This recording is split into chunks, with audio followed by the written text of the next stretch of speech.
Hello and welcome to Sports Update. I'm Emmanuel Fashemi, and an update. We have a lot for you on Sports Update this evening. But if you look at it, it has been action-packed days at the Madrid Open, where the young ones are showing their class. The likes of Rafael Nadal, Onkuroja is no longer in the scene right now. Djokovic is not there, but Alcaraz and the rest of them have been proving their mettle, have been showing class at the Madrid Open. And you can just look at the 19-year-old man who will be 20 in just a few days from now, but doing well. He has qualified to the next round. That is a person of Alcaraz, a man who is looking how to topple Novak Djokovic from the world number one. I have Precious Jonah to actually talk sports with me. Precious Jonah, welcome to the show. Thank you. All right, let's head straight to Spain, where Carlos Alcaraz and Iga Swiatek, the world number one for the women, have qualified to the second round of the Madrid Open. The Spanish defending champion Alcaraz beat Bulgaria's Grigori Dimitrov 6-2, 7-5 in the men's event. Now he will be playing the other two-time champion Alexander Zverev of Germany for a place in the quarterfinal, while world number one Iga Swiatek continue her run in the women's competition with a 6-3, 6-2 victory over Benadra Pera. She plays Katrina Alexandrova in the next round after the Russian defeated China's Qin Zhengyan 5-7, 6-4, 6-2. And then if you look at it, these two players, they are actually doing well for themselves in the Madrid Open. But at the end, do you think, I know the Madrid Open is one of the ATP 1000s Masters event. They are using this event to actually prepare for the Roland Garros. But what are the chances of Alcaraz? Like you said, Alcaraz is young, energetic. I think he has progressed to the last 16. He will still progress again. He's going all the way. I see him going to the final. Do you think he can beat the Bulgarian mighty man, Dimitrov? Why not? He has done it before. He will do it again. You are so sure of Alcaraz. Okay, what of Iga Swiatek? This lady has actually had her own. Ever since Serena Williams and the rest of them left the scene, we've not really seen a player. There's no consistency in the women's tennis. What can they actually do to get? What can they actually do to get back to, when event like this is up, you are sure of, when you hear the names of Serena Williams, already you predict those who are going to get to the next round and probably the final. But what is happening in the women's tennis? Currently, no Williams. So Iga, she is doing well for herself. She has been doing well, and she's young. I believe the women tennis is going down. Maybe the competition there is no longer there since the likes of Williams have left the scene. So what they need to do, maybe they need to discover other people too. They need to discover other people, and sincerely speaking, there has been a lot of mental health issues in the women's tennis. Yes. The like of the Peng Xinhua of China facing some sexual abuse from a government official. A lot of serious issue with their mental health, and I just hope a lasting solution can be found to the women's tennis, because whenever the women play tennis, you just enjoy it. And my favorite player back then was Serena Williams. Right now, she's no longer there. The likes of Maria Sharapova and the rest of them, big names, have actually not been doing well when it comes to women's tennis. Let's leave the women's tennis and go straight to Tanzania. Let's come back to Africa right now, where we land in Tanzania. Rivers United have crashed out of the CAF Confederations Cup after they played a goalless draw with Yanga FC. That is the young Africans of Tanzania. It was a goalless draw after they came here and hammered Rivers United 2-0 at Uyo at the Gospel International Akpabio Stadium in Uyo. Now, Rivers United was hoping to turn the tables around, but at the end of the day, it was a goalless draw for Rivers United right there in Tanzania. Now, how do you welcome the news of Rivers United crashing out of a CAF Confederations Cup? Right from the first leg, I know they are already out because you don't expect them to go to Tanzania and perform magic. Because African, if you watch Nigeria team, they're not always they don't do well when it comes to away matches. I've noticed that they don't do well whenever they go outside to play. If you cannot beat your opponent here convincingly, going to South Africa or anywhere, Morocco, they will lose. So I believe right from that first leg, I know they have lost it. Right from the first leg, they have lost it. Actually, Sterling Eguma was not happy with his player in the first leg. They complained about fatigue and the rest of them. And there's an issue came up that Rivers United bus was sprayed with a harmful chemical. They vandalized the bus. I saw some pictures, some feelers coming in from Tanzania, and the media officer also reported the same issue. How can we actually stop? Because it's now becoming a menace in our football in Africa. When a team comes playing at your home, you do all means to you do all means to destabilize that team, to disorganize them. And Rivers United, some persons have said Rivers United should not complain about it, but we must say it. Should that happen? It shouldn't be happening in African football because we are developing African football. That's why we are still where we are in Africa. So CAF should do something about this. This is a sanctionable offense. If what they are saying is true, if there are proofs, then CAF should do something. That's why we have MAF commissioner going for every match. So what is their report? Did they capture those things? If they capture this point, then CAF should don't just collect all this kind of information and keep it aside. Work with it and sanction the team involved. Then others will not learn. Others will now work with it because it was really an eyesore. I saw some of the pictures.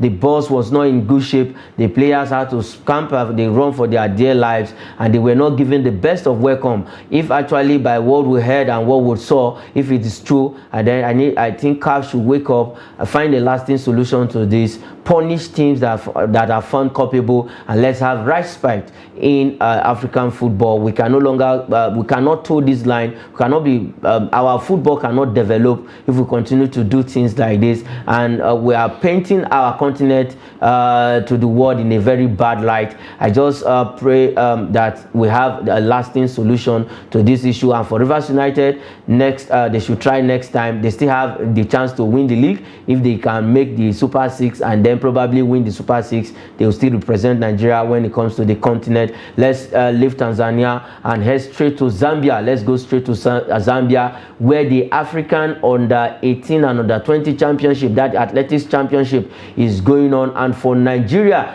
in day one, they were able to win 4 gold medals, and those medals came in the long jump and then the high jump, where Nigeria campaign at the under 18 championship began on a very bright note with 2 triple jump gold medals and 2 boys high jump medals on day 1 of the championship. The likes of Ejiro Unjoma, and then we have Shamishin, Kasi, Veronica, Uges, and the rest of them. We have Grace Oshipu, who actually followed up with another gold medal in the under 20 event, leaping to a distance of 13.013 meters for the significant win. Now on day 1 of this event, Nigeria actually coast home in long jump and then high jump, 4 gold medals. Now, is it a sign of good things to come for us at the under 18 championship right there in Ndola? It's a very good sign. I think with this performance, being the first day, we might just finish top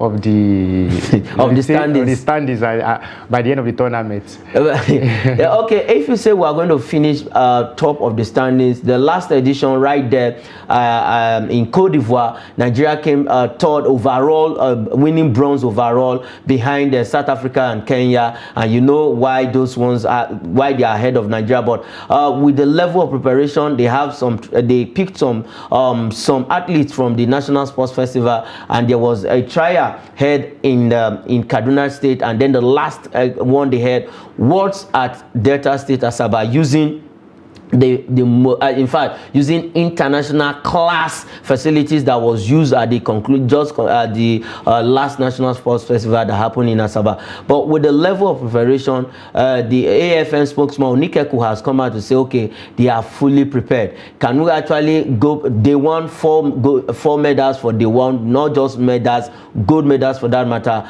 Do you think we can build on this success? Yes, we can actually build on it. If the purpose of this tournament is not to even win it, is to groom players that will go and represent us at the senior level. At the Olympics Commonwealth Games. Thank you. But if you, at this level, we will do well. In all our sport, football, we will do well at junior level. When it comes to senior level, you see those they will not be able to compete. I don't know what is going on. You don't know what is going on. Well, maybe I think our sports administrator. Okay, now let's look at it this way. A lot of persons has called for that sports administrators should be persons who are inclined with sports. What can we actually do to see we can bring back the glory that Nigeria used to be known in all sports in the past, in athletics, in boxing, in football. Now, what can we do to actually revive our glory days? Like I said the other time I came here, I said we have to go back to the grassroots, go back to secondary schools and develop our sport right from there. From there, we choose those young players. Like this was at the Montina, they are very young. So we have to start from the secondary school, our schools, primary school, discover these people, then you train them, follow them up.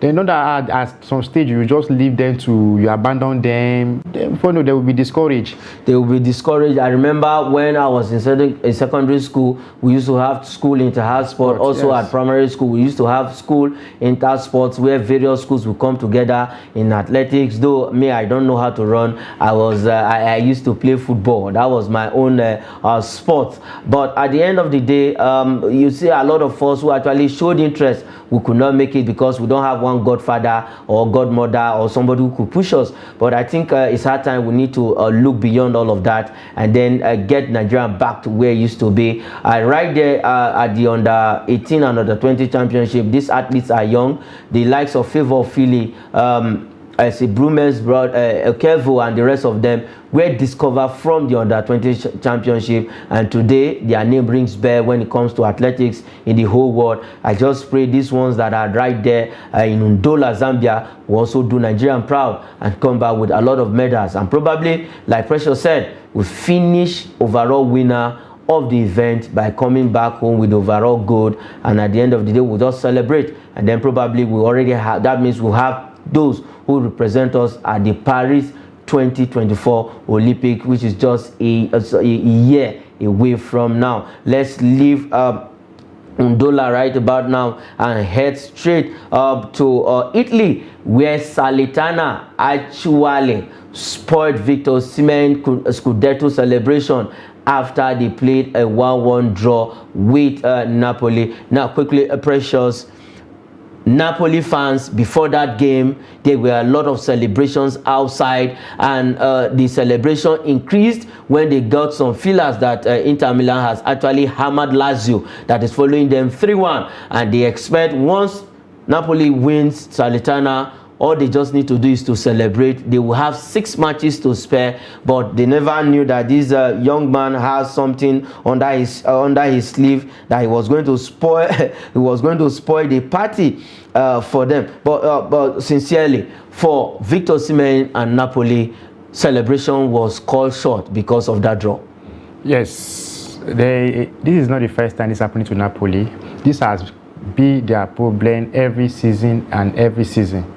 They will start well, they will be doing well. Towards the end of the season, they will just lose form. If you check in their last 5 matches now, they have been dropping points. And like you said, the celebration, they already started celebrating outside even before the match. That there was going to be a party after the match, but only for the match to end a draw 1-1. So I think they have won the league. just the celebration they are waiting for now. So 18 points. The 18 points still remain. Yeah, they are. Lazio is second place, following them. Lazio too is not that informed too. So they are just waiting for that day, that celebration day, but they have won the league. If you look at the screen, you look at Osimhen, his reaction, his body language. Osimhen felt bad, and he came close to get the winner. And I think Salernitana had something under their sleeve. This young man by name, who actually cancelled out that Boulaye Dia equalized for them, for the visitors 6 minutes from after Matias Oliveira had given Napoli the lead in the first half, but they held on and they were able to get that equalizer just a few minutes to the end of the game and spoiled the whole thing for Napoli. Quickly, let's have the table. Let's see how they are standing. Despite Napoli's draw, they are still comfortable on the table. Let's have the table. Let's see how they are standing on the table. Let's have the table. Okay, we'll bring the table to you subsequently, but as it stands for Napoli, they are comfortably on the table. Do you think is there going to be any surprises? No surprise, because I think there are about 6 matches to go. You don't expect them to lose all the matches and Lazio win all their matches. So they just need a point in their next 2 games, maybe just a point, then they'll be crowned champion. So I think they have won the league. They have won Even the Lazio league. Knows this. Even Lazio knows at the back of their mind that yes, Napoli is, in fact, they are already champions. They just, Salernitana had to spoil, according to our local balance, Salernitana paused and sang for their Gary. That was what happened for Osimhen and the likes of Kvaratskhelia and the rest of them. But at the end of the day, I think they need just a point. And then it will be a huru for them. And they will be celebrating. They will just spare the remaining, 4 matches or 5 matches to spare, and then maybe they will be using their fringe players to actually execute the remaining matches. At this point, because they still have to win. I think their next matches they are playing against Udinese, I don't know, away from home. They might even win that match, but if they win that match, celebration will not be that because it's away from. If they will win their match at home, so I think they will play with that match. Then coming back home in their next game, and then so get the business. All right. Thank you. For Napoli, we can just say congratulations to them, and then let Victor Osimhen enjoys that medal after 30-something years. The last time they won the league for them was Diego Armando Maradona, a man they named their stadium after his demise, and that man was fantastic in the whole city of Naples, Diego Armando Maradona. And right now, the name of Victor Osimhen is ringing bell in the city of Naples. They love him, they like him, they can die for him. Just coast home, put on the gold medal on your neck when you play your next home game and enjoy your day. And probably we pray that Victor Osimhen will be crowned African Player of the Year after this season exploits in Europe. If it's not given, then we'll have to question CAF for overlooking Victor Osimhen. Yeah. Let's leave that story and head straight to Bayern Munich, where Sadio Mane is now attracting Chelsea. Chelsea is attracted to Sadio Mane. Mane linked with Chelsea move. For Sadio Mane, now we can say, okay, he has issue with new resign. The last time they played Manchester City in the Champions League. Could this be the reason why Chelsea is trying to, since this guy is not settled, let's unsettle him the more so that he can move out from Bayern Munich. Now for Sadio Mane going to Chelsea, will it be a right move? Yeah, it will be a right move because he's an African man, he has strength, and Chelsea like his pattern of play. I think his pattern of play will suit Chelsea. Now the question I am asking myself now is, will Bayern allow him to go? As you rightly said, he's unsettled. And I watch their matches. I think the coach of Bayern don't really like him. Thomas Tuchel. Yeah, don't really like him. So he cannot be benching such a player for anybody in Bayern. So I think, but if Bayern will allow him to go, he will go to Chelsea. Okay, now let me ask you: if you have the chance to call Sadio Mane right now, what will you tell him? Go or stay? But Chelsea. If Chelsea is the only option you have right now, let him just go. But to me, I would prefer him to go back to Liverpool. You prefer him to go back to Liverpool? Yeah. All right, Liverpool. If you still want your man, he's available. Let's leave Sadio Mane and land in Manchester City, where Manchester City is ready to open talks with Erling Haaland for a new contract. Do you think Erling Haaland deserves a new contract? Because there is a clause that he can leave after 2024 in his contract. Now, Man City wants to tie him down by opening talks of new contract. Now, if Erling Haaland should maybe look at his options, Real Madrid is at the corner. Do you think he should present himself to this new contract? Yes, he deserves a new contract, and I think the contract has to do with something with the coach. There is a link with the coach. If the coach we go, like that's because I think the coach just signed a new contract too. Yes, of course. So that is why they are talking about a new contract for Erling Haaland. Nobody will have such a player. You allow him to go just like that. So I think Man City will give him a new contract. Man City will give him. If they don't give him, Madrid will come for him. Madrid will come for him. And quickly before we go on the show, Paulo Dybala on Newcastle radar. Paulo Dybala is probably Newcastle is putting their eyes on this young man. They actually wants to recruit him with the way they are playing. Should Paulo Dybala go to Newcastle? Let him go. Let him go to Newcastle. That is the size of the show. Precious Jonah, thanks for coming on the show. Thank you, sir. It's my pleasure. I'm Emmanuel Fashemi.